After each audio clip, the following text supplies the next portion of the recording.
Started the Richmond Group, I was 21, 13 years ago. I had an idea for a business, had no money at all. And actually when you've got no money, it makes you plan a bit better, whether you like it or not. Right in the beginning, when I started the business, I'd been travelling the year before around Asia. And myself and my girlfriend, we'd met a guy in Sri Lanka who was sailing around the world. It's apparently quite a popular thing to do.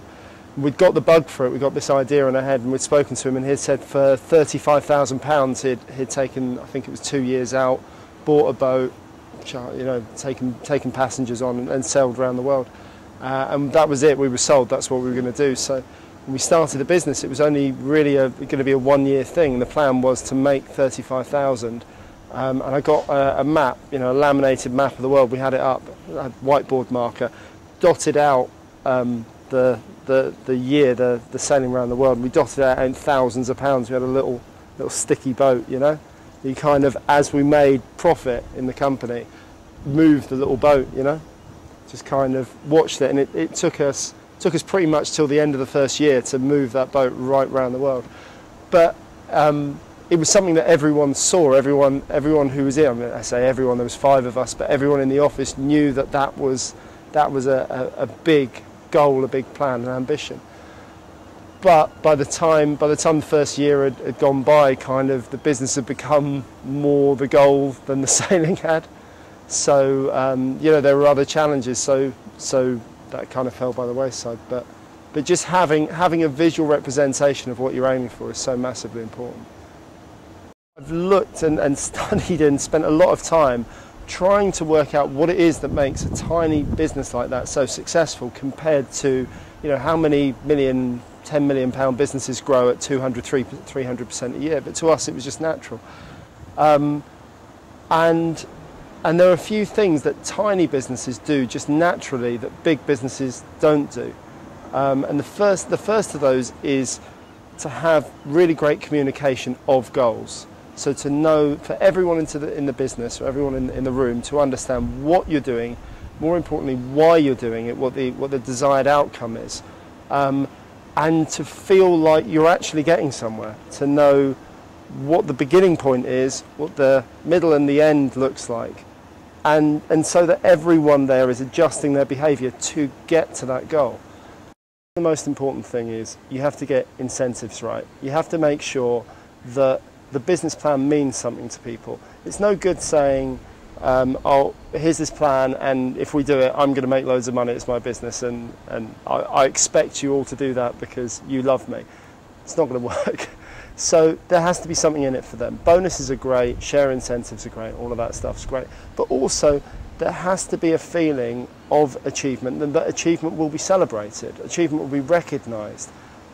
Human beings actually enjoy just being praised or just being part of something successful that's recognised as successful as much as they enjoy money.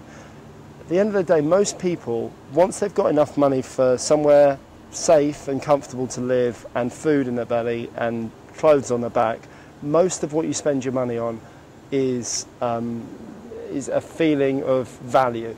People, if everyone just wanted a car to get from one place to another, you can buy a car for £1,000. Everything over £1,000, people are paying for self-esteem.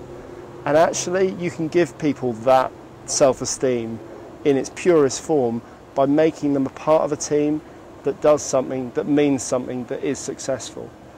You can mainline success straight into them. If you want to go into business, definitely do it. It's literally the best thing you can do in your life. If you really, really want to.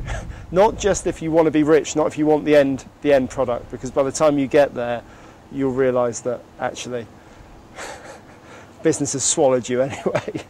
But if you really want to be in business, do it. But don't jump into a particular idea because it's the first idea you've had, or there's a proper process to go through.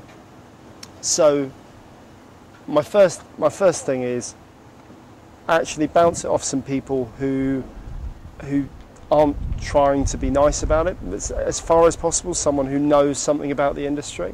Don't take all the negatives and take them, but don't take all the positives and believe them either. But But look for obvious blockers, obvious things that are going to stop you in your tracks. If there's none of them, then draw out a really simple plan that says, how can I test the theories here in as small a way as possible? You don't have to give up your job. 9 times out of 10, you don't have to. You know, Google was started by 2 guys when they were still at university and still doing their university stuff. I started my business whilst I was working on a building site. I worked on that building site for 3 months and came home and did 8 or 9 hours at night, and went off at 6 in the morning to work on the site.